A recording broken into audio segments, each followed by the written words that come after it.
Good morning, everyone. Good morning or good afternoon. Greetings to all of you, including those who are watching us on YouTube. The videos from the first session are already uploaded, and the videos from the second session will be there throughout this day. We're going to start this third day of the um, doctoral seminar program, Charles V European Award, Angela Merkel, the fortune of being united, securing and strengthening Europe's cohesion. We are going to start by speaking of a social aspect. We have the presentation by Rodrigo de la Torre Muñoz. His panel will be chaired by FRÉDERIC MERTENS de WILMARS, who is a professor of constitutional law and political science, director of the legal department, co-director of the Euro-Atlantic Chair of Security Culture, European University of Valencia. And it is an honor for us to repeat, we're repeating it because it's his second time up here in this panel. He's a member of the Yuste's Euro-Ibero-American Alumni Network. Thank you very much, Frédéric, for chairing two panels. You have the floor.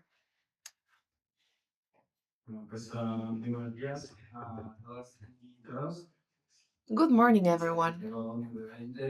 I want to restate my gratitude to the Yuste Foundation for inviting me. Now we are going to examine a social perspective from a historic view.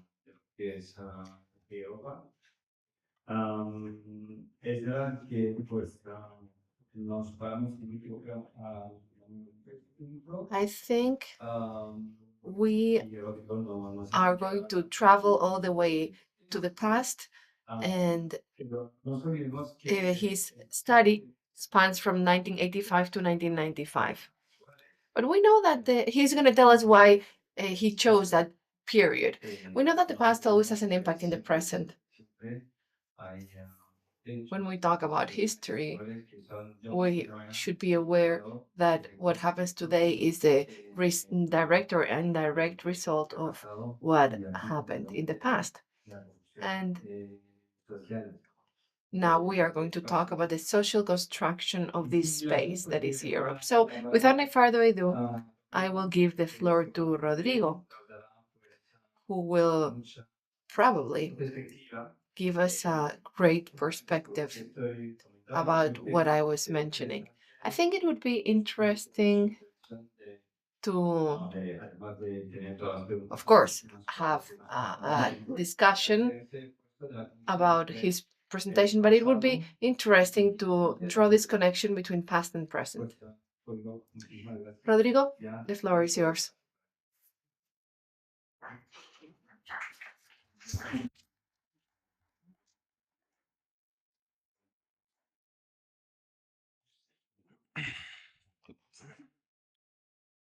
Bueno, muchísimas gracias. Thank you very much, Professor Martens, for your presentation. Thank you to the foundation, the Yuste Foundation. Thanks to all the jury, and thank you, colleagues. Thanks for making this event possible, and thanks for making it possible for me to share with you the outcome of research that runs in parallel with my doctorate research. This work is an analysis of other lines of research and other methodologies that I would like to explore in my postdoc period. More specifically, the topic of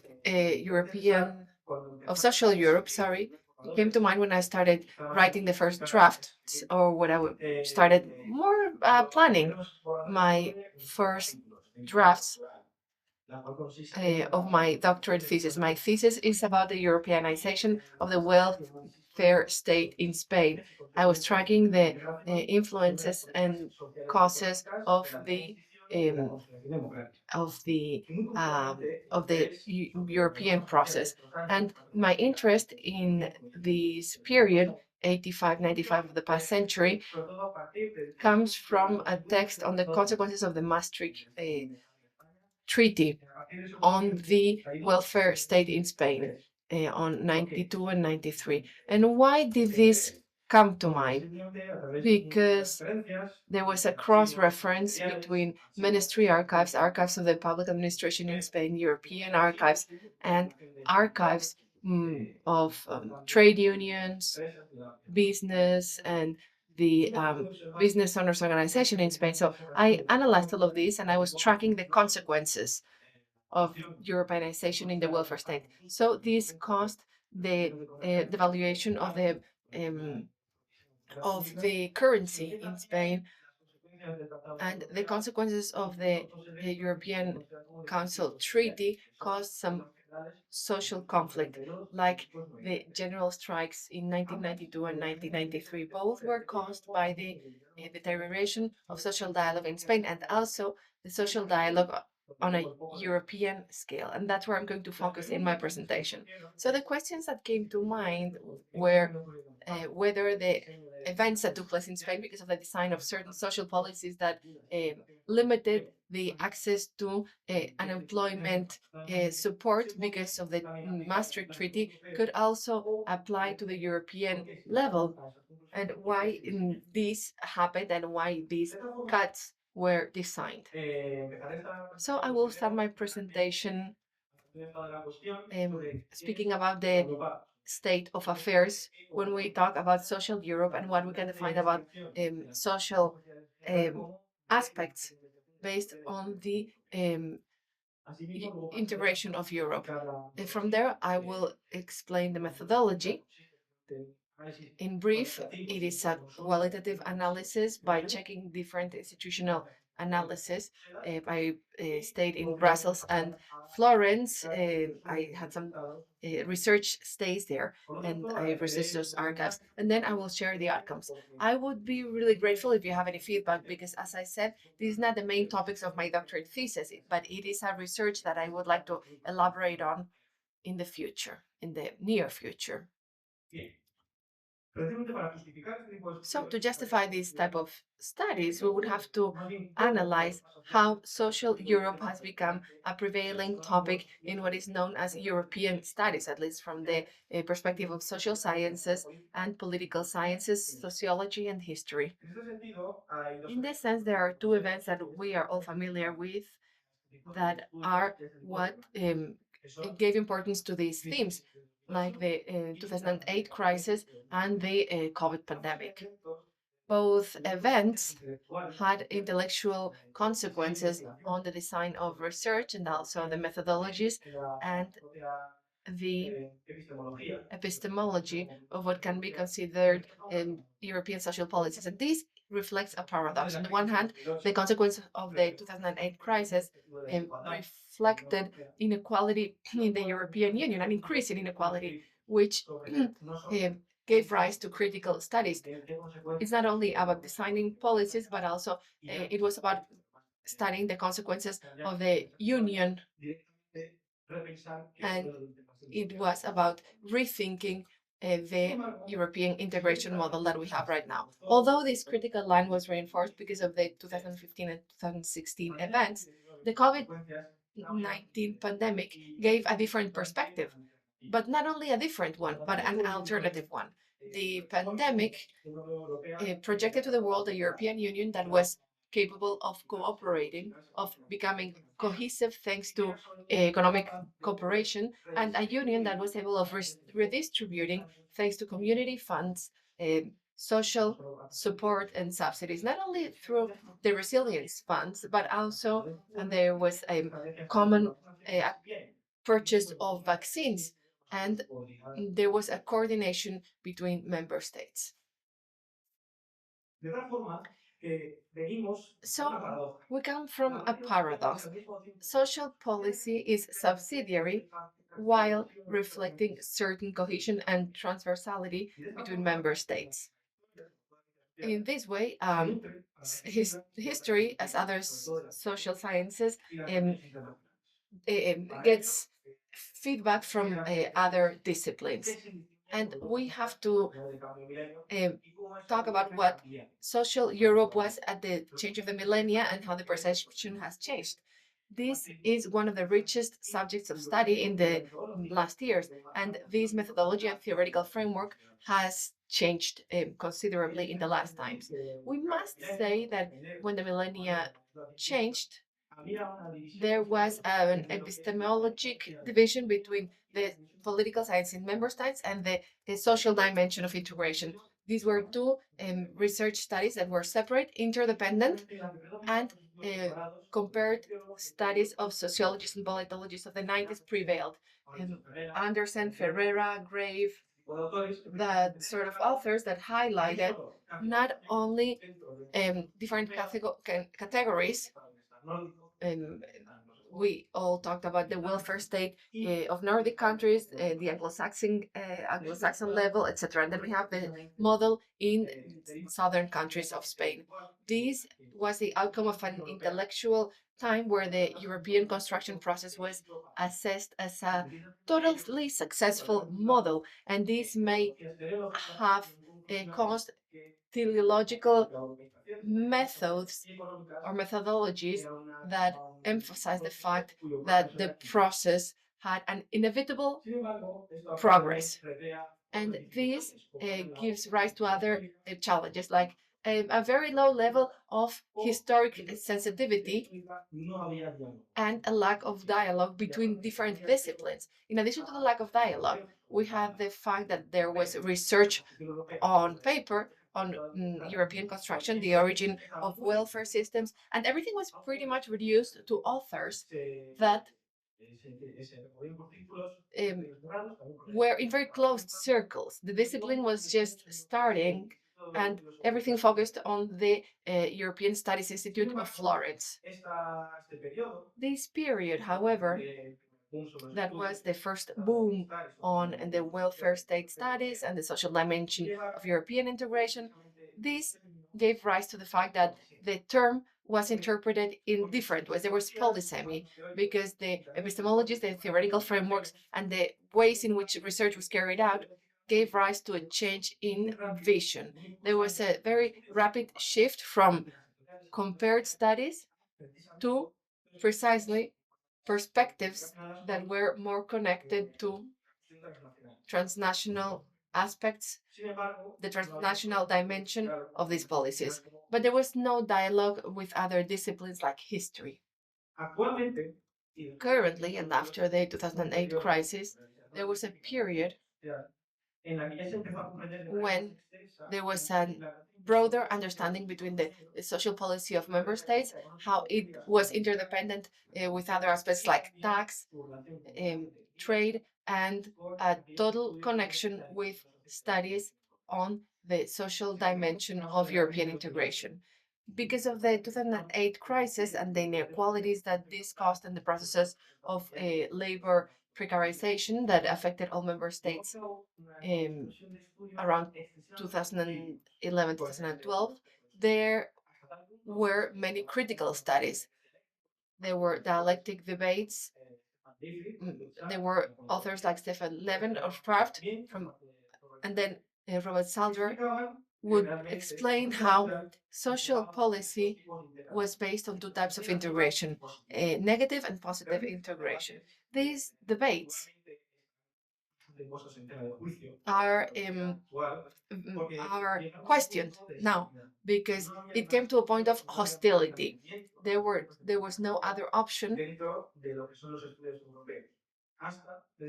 in in this field until the pandemic. So this way of rethinking social cohesion in the European Union led very major politologists like Montecrespi and Württemberg or Emmerich to claim that the European construction process is not closed, that is gradually evolving, and that is conceived as a complementary aspect to the social policies in member states. And there's a broad range of possibilities that can be expanded, criticized, but at the same time, they should be expanded to reinforce social cohesion. This turn has been on the rise in the last years, and it's still being worked on. And there are articles that have been recently published that um, advance in this path that merges critical perspectives with assertions about what can be designed and how the social dimension of the European Union can be sustainable and should be approved by member states and non-state stakeholders that are involved in the construction process. What we can see here is um, that we have two trends, a more critical and a more assertive trend, two trends. And historians have to use this. In the um, European integration story, what historians do is that after politologists and sociologists have done their work, we come into place. We work on what they have done, and right now we're working with them. Um, and this is something that we have to be happy about because we have gone through a period where the relationship between history and political science and sociology is like the relationships between Spain and Portugal. We turn our backs to each other and we look down on each other.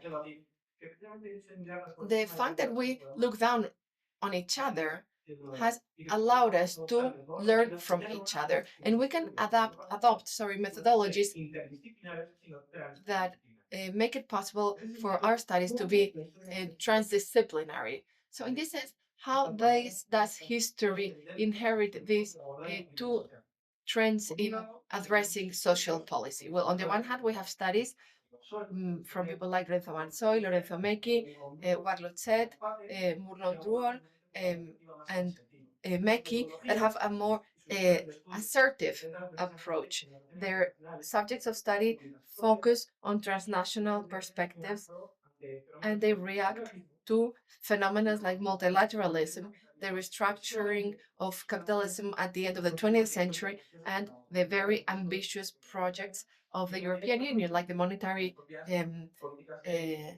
union and regional policies. These authors are more assertive when it comes to social policies from a historic perspective, and they advocate for a broader expansion of the subject of study to other fields like environment, inclusion, and sustainability.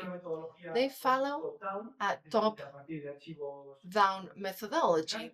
They work from institutional archives, national archives, and they focus on something that historians are recently studying, which is the public policy development on a European level and on a level of compared studies. They take both methodologies and address questions that forced us to rethink what the social perspective of the European integration is and how we can put this at the same level of, as other subjects. But there is another trend that is based from a similar theoretical framework based on the consequences of Cold War multilateralism and the restructuring of the ways of developing the Union. And it reached different conclusions based on archives, visits, and they analyze non-state stakeholders, analysis of trade unions, and this is something very good. Up until last week, the analysis of the position of business in front or in the face of the European Union. Business History published an an article last week, and up until very recently, business had never been the subject of study. And if it had been, they had been studied, it was very hard because there was no direct access to their archives. But precisely, we see how social stakeholders are there, and this other approach bases it's based on social dialogue. These studies come from economic perspective or they date back from a timeline that dates back from way before my period. It was about how the oil crisis had affected the public policies of member states. Currently, there's a loop, a historic loop on the laws commission and how they impacted between 85 and 95, how they impacted the EU. This period, 85, 95, during this period, social policies were very important because of the crafting of the treaty and the expansion of social policies in this agreement. However, historians love to find problems, so this scientific debate should be grounded not so much on a totally critical perspective, but from an assertive perspective that merges both methodologies, the institutional level and the social agents level, or social stakeholders, better said. In this sense, based on the methodology, what I did was to consult institutional archives, more specifically the Historic Archive of the European Union in Florence, and then document funds, for example, minutes of the Council of Ministers, the exchange of diplomatic notes, and internal notes of the Commission. And here I would like to highlight particularly these archives, the personal funds of François Lamoureux, Jacques Delors, Peter Sutherland, and Minoel, personal funds. And the political aspect of these funds is really important, and it hasn't been highlighted yet. Here we can see what the challenges were in this social Europe construction, how the challenges were addressed, and whether they ended up being addressed and solved. The major problem of these personal funds and the problem of the European Archive in Florence is that not all funds are there because there is a lack of sources. For example, correspondence, and there is a lack of the analysis of the social stakeholders on this process, their analysis on the social process during these years. This led me to a second stay in Brussels, where I could check the funds and the archives that complement the information that I was checking in Florence. And here, I would like to mention that I had to go to Luxembourg because that fund was there. I had to take a little trip. I want to highlight the sources that come from the 6-month meetings, and a fund that I was the first one to access, that is the Jacques Delors Cabinet Funds. His mandate between 1995 and 1999. These funds just opened. They're in the process of being digitalized. And in my case, it had been closed to research previously. So I was enormously privileged to access those folders. These folders allowed me to build my research. And this shows the commitment with transparency from the archives departments of the EU.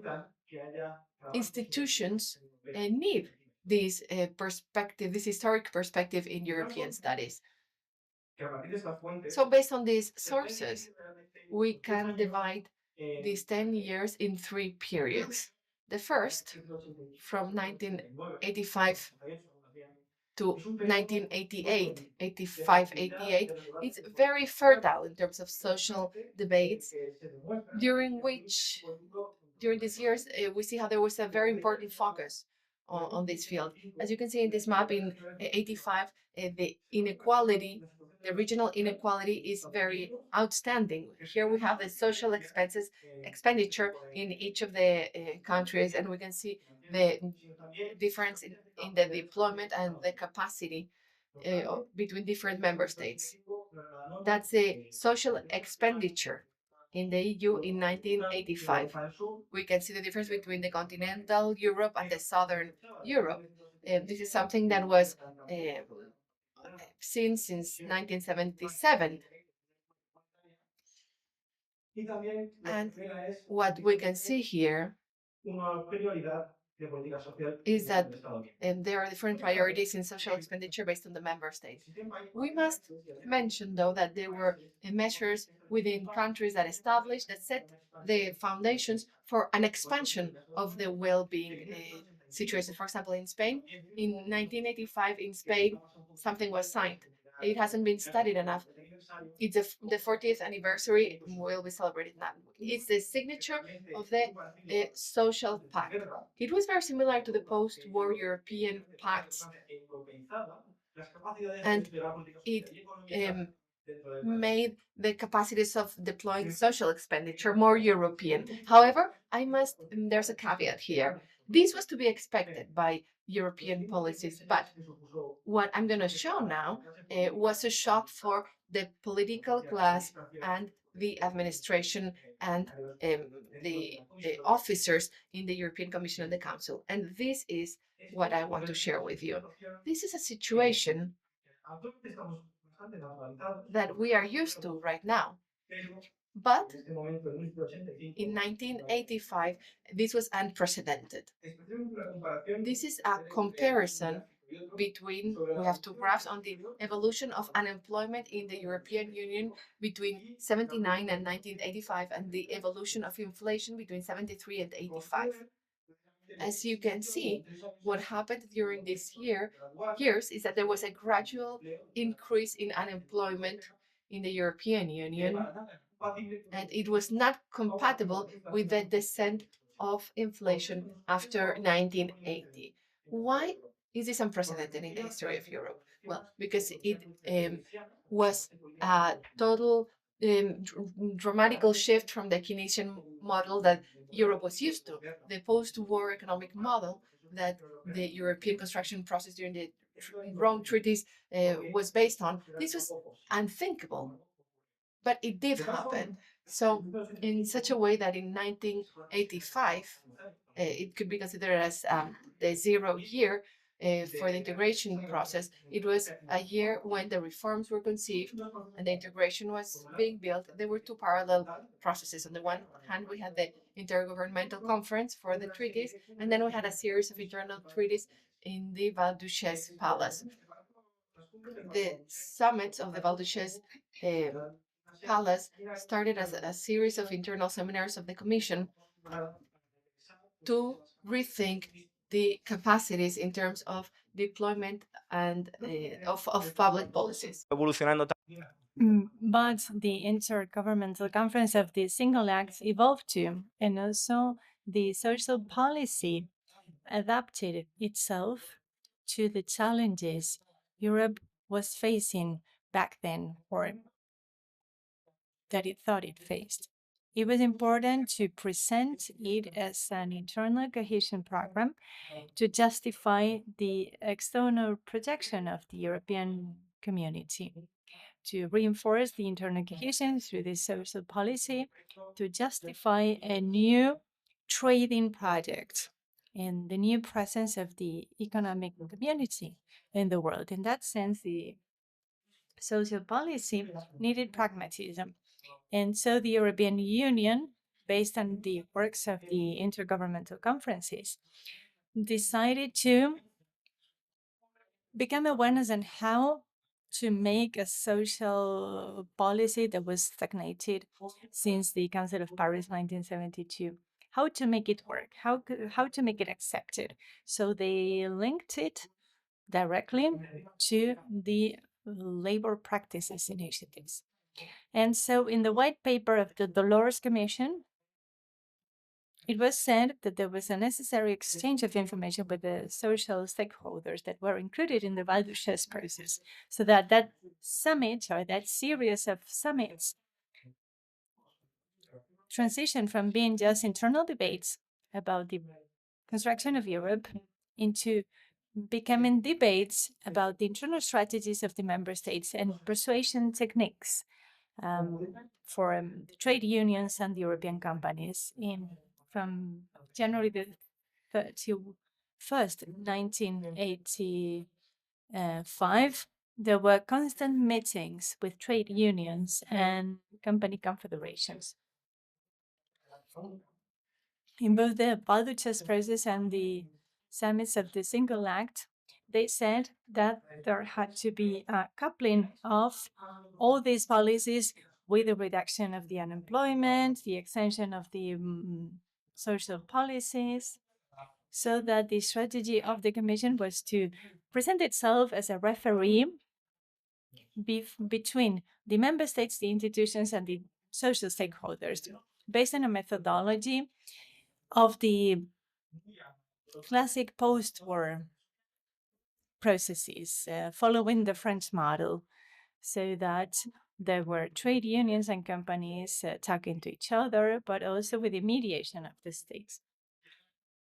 There was a summit on the Armand Palace to make it pragmatic, and to talk about how to make policies pragmatic, for example, about education, harmonization of vocational training policies in the member states, and the physical integrity in the labor, in the working environment, which in turn became the directive of the working environment. So as I was saying, this is a pragmatic vision of the labor policy. But the backdrop was based on another priority. The priority was not to create a public welfare structure, but to make the future single market more competitive, thanks to the subsequent reforms. So in that sense, the meetings in the Hermon Palace that relate with the summits that took place in the Val d'Uches Palace talked about harmonization of the social security programs, the exchange of information and company structuration, the Bredelin Directive, and the salaries. And then trade unions talked about redistribution of the working time, and Jacques Delinde, who was responsible for the Social Affairs and Employment Committee, proposed to create an ambitious policy, an ambitious tax policy for the whole community. And all these questions specialized the social dialogue to an extent that two groups were created, one for microeconomy and working affairs, another one for technologies, between the trade unions, the governments, and the companies. And all these stakeholders recognized the momentum that we're living for these topics and these questions that revealed problems that were specific to the single market, but there was a problem. In 1981, some lack of harmony was seen, lack of agreement, especially during the first presidency of the Council, or the incompatibility between companies, control of inflation, rationalization of the public expenditure, the calculation of investments on the part of the companies, flexibility of competitiveness, elasticity in hiring, and the loyalty of the contracts. So the social dialogue was no longer classic, as it used to be in the post-war welfare states. It was influenced by lobbies such as a round table, a group of companies that is different from the Confederation of Industrial Companies, that precisely was very influential on the abandonment of the proposal for the directive of European company law. So in 1989, there was an underlying subjectivity in all these kind of discussions. Some of them were looking for more incentivization of the competitiveness and no longer the protection of the social rights of the citizens. And then the Treaty of Maastricht consolidated this model, especially after the Rome and Luxembourg European Councils. Much consideration was not given to the Bilotage Group, composed of trade unions and companies.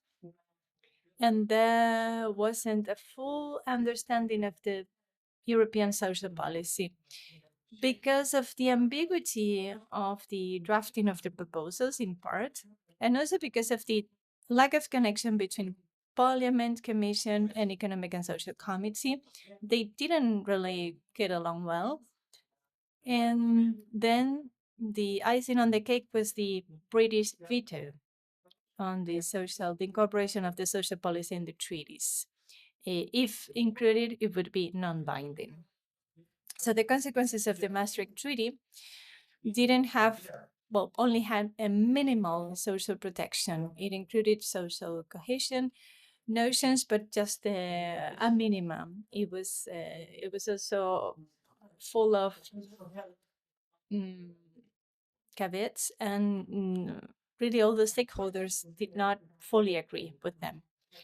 But we need to understand that the social policy is, and the social Europe is a political project for a non-conventional social policy. It is non-conventional because it's not a single policy. So it's just a list of recommendations or recipes or community acquis.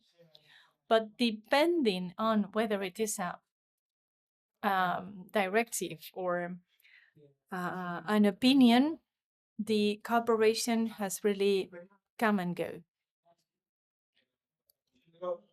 During the Delors period, the one that we think it's the one with more expansion reflects many difficulties. There were many discussions that were very rich that expanded the possibilities for the social regulation of the European community, but with many things left behind, as we can see in the Green Paper 1993 about social policy. It was a period in which there was a fast erosion of the social dialogue, a lack of understanding between companies and trade unions, especially in what has to do with the negotiation forum, because companies were reluctant to sign social agreements, binding social agreements at a European level. They preferred to have just opinions and not directives, and then it would materialize at a national level. There were some challenges to be completed in some research. For example, some secondary topics about the social agents. It will be based on the availability of the documentation in the archives, and some other questions, for example, the consequences for the environment, the lack of equality, inclusion, and maybe, which will be ideal for the history of integration of Europe, I would like to inquire about the Europeanization processes and the importance of concepts such as social Europe that will open new debates, whether as to, such as, for example, as to whether we want more or less Europe and the type of Europe we want. Thank you.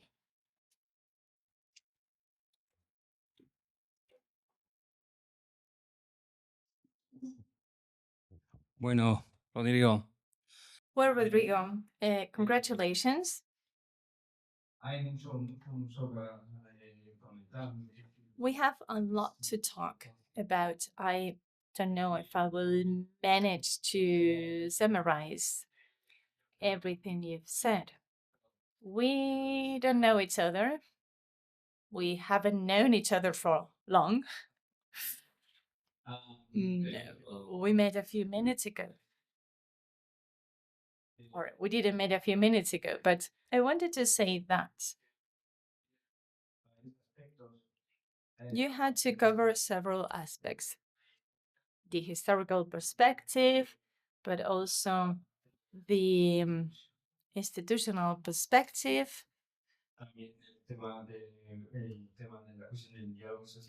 social dialogue, which means, of course, doing some research on the development and the evolution on the action of the social stakeholders, social agents, which is not easy because you have the trade unions who focus on the national dimension for the most part. And at the European level, I don't think trade unions are so powerful. They're not as powerful as the national trade unions.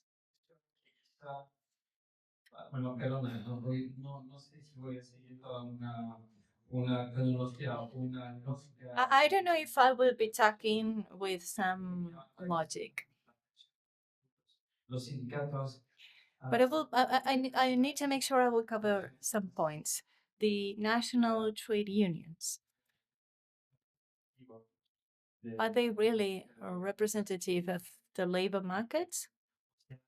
Or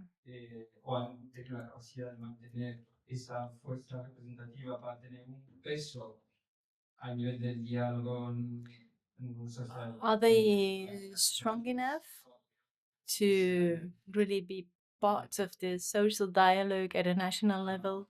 And what about the European level?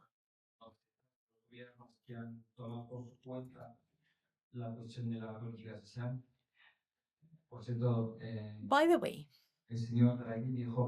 Mr. Draghi said, I don't remember when, that social Europe was dead. And I don't think that comes out of the will of the partners in the social dialogue. I think it was just a personal observation. It was his opinion on the policies of the member states. So I think that we should look at maybe not all the member states, but maybe you could, because there were many member countries in the period you were studying. Maybe you could have a look at them, because of course that influenced the whole European process. I really loved the milestone you talked about, 2008, and then much later, COVID. Because that is also the result of the attitude of the member states and the social partners. It's a consequence of the creation of a social project that has then been dismantled. I'm sorry, because I tend to mix French and Spanish when I speak so early in the morning. Well, so as I was saying, I see some connections between the past and the present. Maybe if the social Europe, if it disappeared, if we believe Mr. Draghi's words, maybe it will be the result of a methodology that governments have adopted. We don't know whether on purpose or not. We don't know if there was a political will to create a social Europe, or maybe, as you said, just a competitive Europe. I think that is the trend now. Competitiveness was, is, and I hope will be priority number one, the number one priority for Europe. And I want to close my intervention with a question. Why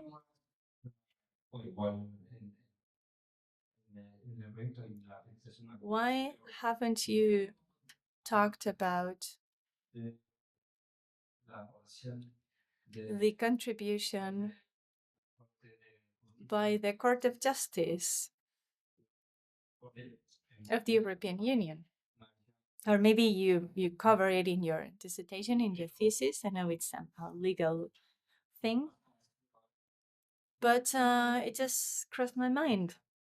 There are some rulings, the friend 2 and the friend 3, I think, about equality. They've made a great contribution to the social welfare, even gender equality or equality in general. And then later, there was another ruling, the Calanque ruling. The Calanque ruling that introduced the notion of positive discrimination or affirmative action. We've all implemented correction mechanisms for the lack of equality. So just two examples for me to tell you that European law, beyond the social equality has somehow contributed to the creation of social policy, at least generally speaking. And then you have the floor. Thank you, Professor Martins. Yeah, so I try to follow the same order. Yes, trade unions. According to paper, Answers of Trade Unions Regarding Capitalism by Quentin Joan explains that trade unions have a specific mode of action. And the deployment of the transnational forces was made through the national lens. And this is a paradox. As the paper said, they didn't manage to combine an attempt of creating a social policy and the social policies at a national level. So there is an imbalance between the national and the European level. And that is a problem they're facing now. When the European Confederation on Trade Unions was founded in 1973, it was an idea linked to the idea of a federal Europe. It wasn't very strong, really. It wasn't very influential, so it's a complete paradox. From a historical point of view, that's something we need to explore, but it is, of course, visible. From a legal, about the legal perspective, I understand. I am missing that. Yes, when I went to the European Commission, I look at the archive, and I still have to explore and analyze them. But I will add a legal dimension to my paper, of course.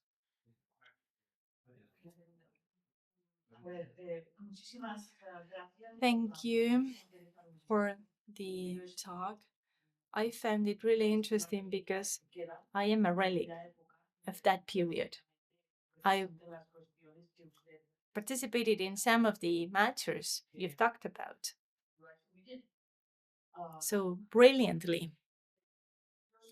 So I represented Spain before the European Commission for the Treaty of Amsterdam, and then also in the Intergovernmental Conference as the Spanish expert with a double mandate. On the one hand, I had to introduce equality topics in the treaties, and then the second mission was to talk about all things social. Because from any perspective, every time we try to make some progress, everybody said, you have no legal grounds. You have no legal basis for this. So developing any policy was very challenging. For the Maastricht Treaty, we couldn't introduce anything almost, as you said, but there was a protocol on the European social policy. It was adopted unanimously, which was great for me because when we decided to tackle how to introduce it in the treaties, because what I was saying is, hey, this is something they voted for unanimously. So don't touch anything, not even a single comma. Let's put it in a treaty. And then so we made the protocol to the Treaty of Amsterdam. And then that set of regulations was kept with some minor modifications. Something similar went for the equality toppers. It was in the aftermath of the Galanki ruling. But then we had the Marshall ruling that was opposite to it. So again, the legal foundation, the legal grounds, the legal basis was sometimes contradictory and weak. And so what is the perspective? That is the situation we had. We looked for a consolidated topics and tried to introduce them in the Treaty of Amsterdam. And they were kept in subsequent treaties, in the Charter of Fundamental Rights. They have been kept throughout the European integration process. So this is really interesting. the dilemma you talk about in your work, how to achieve something that is really the desire of many of the social stakeholders, and how to legally support it. The times were completely different because I was appointed by Felipe González cabinet, and Azna's cabinet, Azna's government, didn't modify the text. It was very passionate because we laid the foundation in a very subtle way, but we laid the foundation for the legal grounds that have been able to develop a great deal of derived law that has significantly reinforced the social dialogue in Europe, not just with trade unions or companies, but also with social civil society organizations that really made it there and never left the arena, never left the stage. This is useful for everybody to understand why the rules were developed later and how policies could be adopted. Thank you, Professor Freixas, for your remarks. I totally agree. I am really interested in it. It's from a historical point of view that is it's very difficult. I can really get access to it because the sources are not really accessible. And then a paper by historian Pierre Lloyd was published 2 weeks ago. It talks about the consumer perception in the integration of Europe, and she sees some some disaffection, some lack of interest at the end of the 80s, at the beginning of the 90s, at the time of the Maastricht Treaty. The social dialogue closed its doors to them in 1991, where the pilotage group was created for the chat of workers. Some consumer associations asked to be represented there, and also some associations of small and medium enterprises. I looked at the archives in Brussels, and the European Commission said that they rejected their participation because it would be too complicated for them to hear them if they wanted the rules to be adopted. So the Commission really was the referee in the dialogue. They could decide who was invited and who wasn't. And that was one of the big mistakes of the Commission. Consuela Moron also sent a note to Delors in January 1990. She said that inviting that type of associations could be useful, but it would be administratively impossible.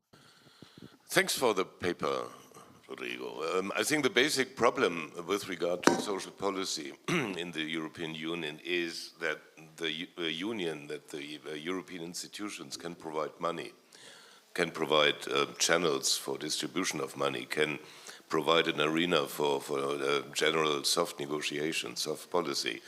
But concrete social policy is done on the national level. That's a big problem. But I've actually another question, because within the period of your research, 85 to 95, there is a significant shift in the European structure due to the collapse of the wall, due to, you may even say, the first Eastern enlargement of the European Union by the reunification of Germany, which actually well, I know it personally because, to a certain extent, I'm a relict of the time as well. Really billions of euros went east, which had a deep impact on the general economic situation in Germany. And I mean, to incorporate 16 million people who came from a completely different political system, from a completely different economic system, living in completely different economic conditions, talking about pensions, for instance, and things like this, health insurance, required a lot of energy. And I think you cannot leave this aspect out in your work. I mean, this has to be considered, I think. Maybe because I'm a German, I don't know, but it is for me, it is also significant for the general European dimension. Thank you, Professor Jürgen, for the observation. Actually, is one of the main points that I had in my paper, which is how the end of the Cold War influenced the initiative of social policy in Europe. Because what you mentioned about German reunification in 1991, 1992, caused maybe the raising taxes of Germany too, that affected the initiative of social policy at the level of the European integration. But not only the end of the Cold War and all the new transitions to democracy in Eastern Europe, but also I noticed in the archives the consequences of the Persian Gulf War in 1991 and how that kind of conflict remained the political elites in Europe, these kind of energetic problems and inflation and rise of prices too. So it's actually a dimension. Actually, these are problems or external problems that influence on the policy-making process of social policy. And they have, I absolutely agree with you in this position because they had a direct effect on how politicians in Europe manage this kind of pensions, but also subsidies and these kind of opportunities. So thank you for your point. Yeah, just a short story in this context, because it's of course not only the German reunification, but it's the whole challenge of the collapse of the consequences of the collapse of the Iron Curtain. It was when I was doing some research on the European Investment Bank, I found a letter dating from April 1989 from the then Hungarian Prime Minister, still within the context of being part of the Warsaw bloc system. And he asked for a credit from the European Investment Bank, which actually caused trouble within the investment bank because they said, well, we are not in charge for this. Yeah, so they wrote a polite letter saying, sorry, we would like to, but we can't, due to our regulations. But this is an indication for the hope which existed on the former east side of the Iron Curtain with regard to the collapse of the wall and the consequences for the national economies there. Yeah. Okay. All right. Well, thank you, Rodrigo, for your presentation. I found it really useful and quite, let's say, beautifully mapped out the process of what has going on in terms of processes, in terms of actors. I think you did a very good job. I mean, I have so many things that I could say about this, but I'm going to start with what Jürgen just mentioned, because that was also my observation, the importance of context. So the processes always happen within the context. And especially because you're really touching upon a really crucial period in for the history of European Union. So in terms of context, I'm going to add not only just what happened in Germany, unification of Germany, but the war in Yugoslavia happening in the same moment that put at the test the common foreign policy that failed. So as we know, in terms of outcomes and results that you're looking at, the history of European Union is the history of successes and failures as well. So this is, I think, something that you should think about when you think about context and when you think about outcomes. And also there is what is also very important. You explained this in the map, the differences between the new member states at the time, Greece, Portugal, and Spain, and the rest of the Europe at that moment. So what is this also telling us in this context? That there is the post-accession period of 3 countries. So in terms of context, this also tells you something about the transformative power and the opportunity structure that the Europe was in that time for these 3 countries. So if we think about those enlargements in that historical time, they are quite different from the enlargement to the Central Eastern Europe and what happened elsewhere, because they were chiefly motivated by the need for democratic and economic consolidation and integration in Europe. So there was this opportunity structure, there was this clear intention with objectives, needs, and the ways how to achieve them. So there is the internal transformation of Europe going on, but there is also consolidation of Europe as such, as Jürgen said. And this leads me back to what you beautifully also presented in the State of Art, when you mapped out what were the different kind of research currents at that time.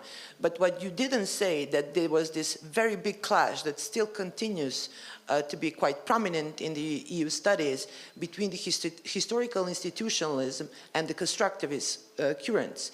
And the constructivist currents, I also belong to the school of Kiran Patel and Amandine Crispi, so it was quite evident that even the research in that time, you mentioned 1990s, was being more reactive than proactive.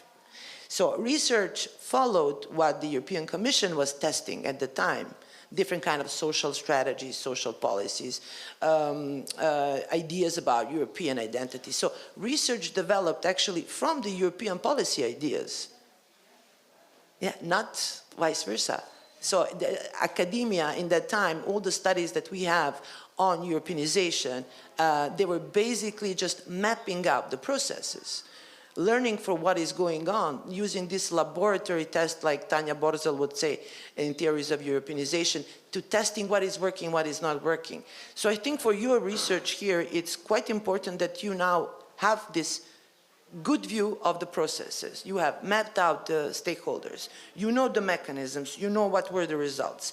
So how can you contextualize these outcomes now? So what this tells you about the transformative power of Europe at that time? I think this needs to be a bit squeezed out in your presentation and better tied with research question that needs to be more narrow, okay, that reflects that you are analyzing the process, but you're looking at the outcomes. So what this tells you about the transformative power of Europe, and in terms of consequences, you talk a lot about consequences. So Europeanization and European integration are 2 different things, totally 2 different things. So in terms of consequences, consequences can be intended consequences and then be unintended consequences. And what you're looking at are these unintended consequences. So maybe if you can tell us something about this. So how do you see this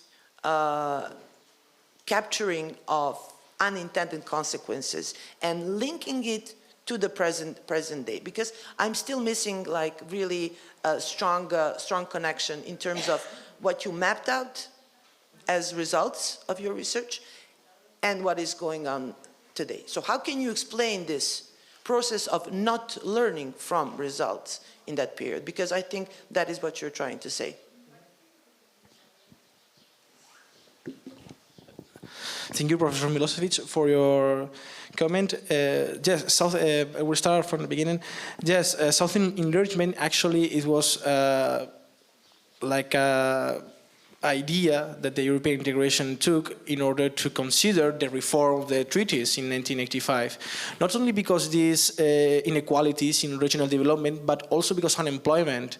Greece, Portugal, and Spain were the 3 countries with a very high rates of unemployment, and not also this basic rate, but also young unemployment, and full of social differences between the 3 welfare states in Southern Europe and the consolidated welfare states in Central and Northern Europe.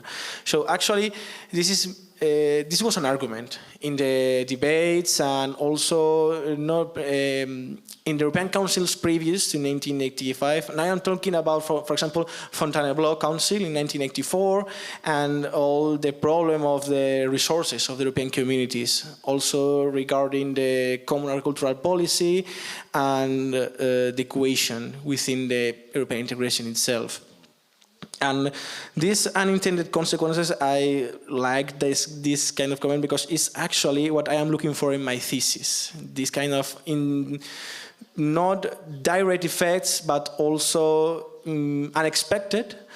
And I think that if we have to learn some lessons from these years and from the past, nowadays, as far as I know, it's the case of Spain, because it's what my thesis is about, is, for example, labor flexibility. Labor flexibility was considered even as a cultural shock in Spain. And it was something that it was very implemented in Europe, but not in Spain. And actually, is the main argument for these 3 general strikes that the unions convoked during the last years of Felipe González's government. Nowadays, this kind of labor flexibility, I think that it's unable to resolve the problem of youth unemployment in Spain. The other day I saw in the X-account of Eurostat that Spain is still one of the countries with the most high unemployment rate in the European Union. So actually I think that this kind of unexpected results, as you pointed out, they are manifesting in the present, but they are still unresolved nowadays. And I think this is one of the main questions of rethink about Europeanization, the consequences of the European integration process. But also about how we learn.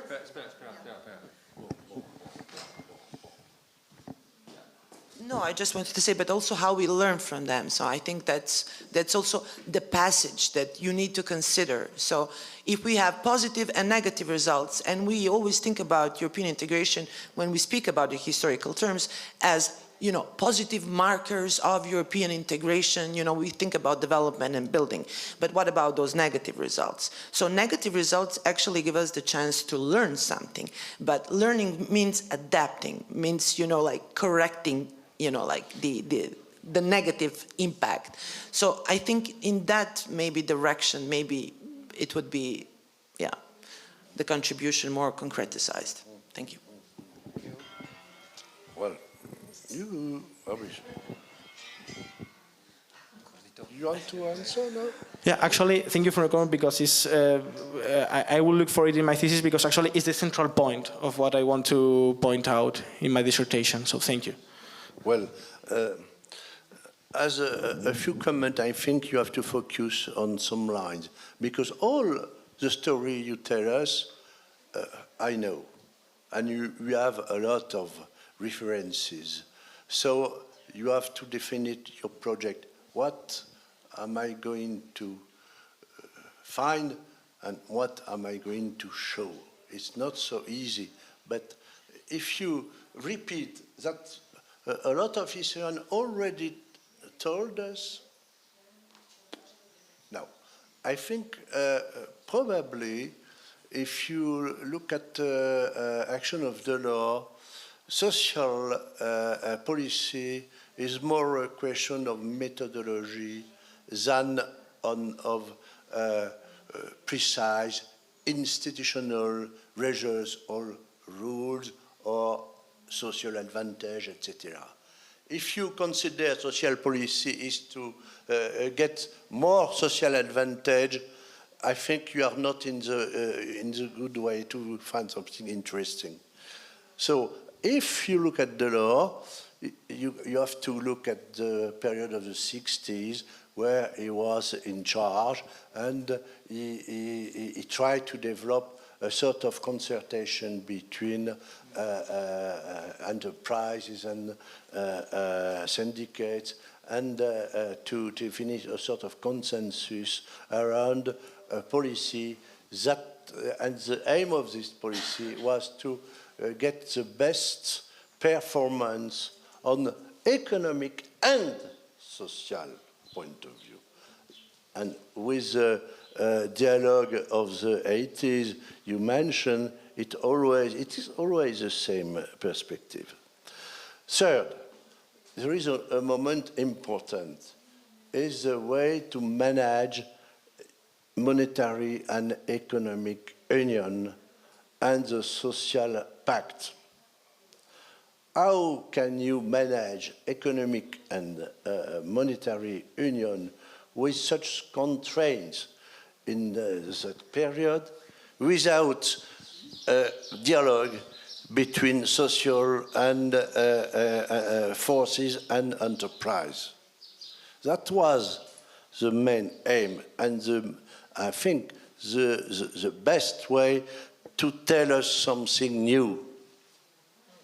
So you have to look how they tried to introduce social dimension in the way to pilot economic and monetary union. And for the law, you had to try to have a compromise between the economic performance, monetary and economic performance, and social performance. So for me, it's more a question of methodology than of concrete right on results, because in such a climate, you cannot imagine and build something on too many constraints. Last point, you mentioned the law paper. Did you think about the last documents that were given to the archives in Florence? Asking this short answer, yes, the Delors papers are going to be transferred next year to the archives in Florence. But the main point is that it's already done, and you can now probably look at them. No, not now. Next year, because actually what they are now doing at the historical archives of the European Commission is a process of digitalization of this kind of documents. You speak about private paper of the law? Yes. I'm sure. I have in contact direct with people that received the documents and gave the files at Florence. And you can speak with the archivist, and I think you will be able to see some documents very quickly, not in 1 year. Ah, great. I will ask them Dieter Schinkler, which is in the historical archives of the European Union. I will ask him. And talking regarding methodology, yeah, I think that this social dimension of European integration is focus actually in the compatibility between European Economic and Monetary Union and the social dimension. And the point is that I think I have to work more on this and to delve into this question, as you told me, not only in the compatibility with the social dimension, but also how the social policy reinforced Economic and Monetary Union, or at least the debates about the Economic and Monetary Union. I think so.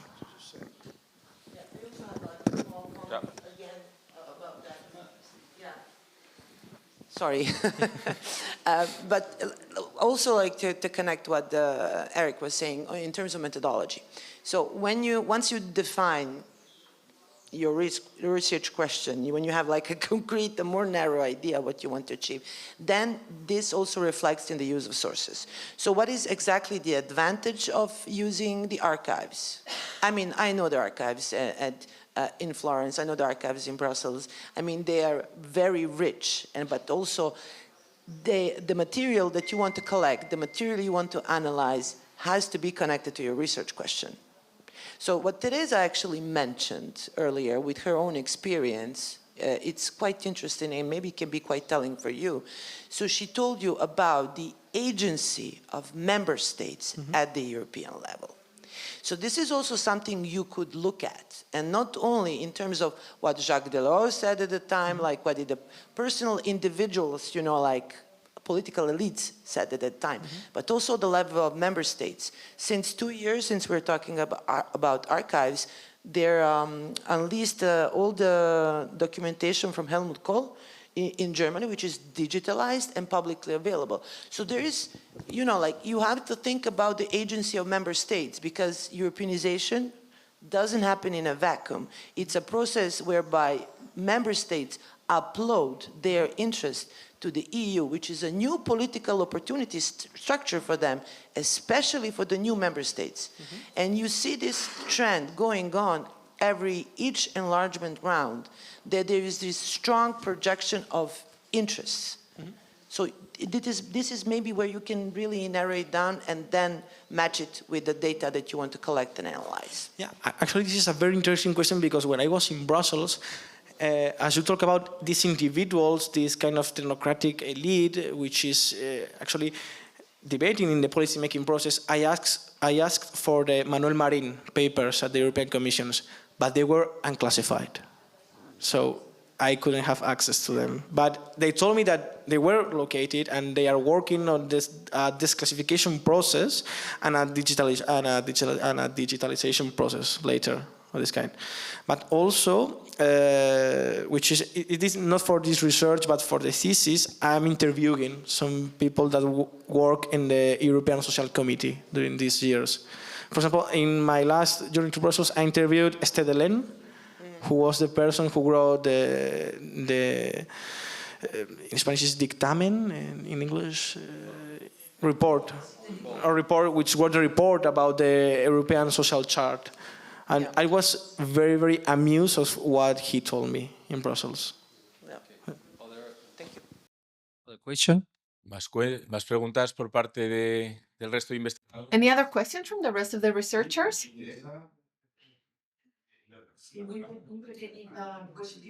A very short question. Maybe you could be interested in checking the archives of the Jean Monnet Foundation in Lausanne, because in Origny, the Swiss government devoted an immense amount of money to digitalizing the archives of the European History Archives, and you may find interesting things for your research. We can help you get in touch with Lausanne, so we will be delighted to do so. No. Por una vez que no tengo que no voy a decir nada. No. Yeah, this is the one time I don't have anything to say. Well, I just want to restate that, well, you have received, you were under heavy fire when it came to methodology, but I want to say something in your favor. I want to congratulate you. I will talk about myself just for 30 seconds. Social policy or social Europe is a subject that was in fashion when I was doing my BA in community law in France, in the Aix-en-Provence University. And back then, for lawyers, it was something innovative how to address this topic. It's interesting because someone here, this gentleman, was telling us that that social Europe is dead. But years after that, we keep talking about it. For example, we had the European political project. It was full, it was completed, and now it turns out that we have to redo the social policy, because we are seeing that in the different states, European and in other parts of the world. Without a social policy, the state does not work. Well, a union, a country cannot work without a social policy. Democratic or not, it's the same case, because humans, societies, need to live and survive. Thank you very much for your presentation, and I think we are going to move to the next one. No, we have a coffee break now. Thanks to the speaker for sticking to the time we have. Whenever we have a little extra time, we will have more time for a discussion. There were many questions. I would like to hear some more questions from other researchers.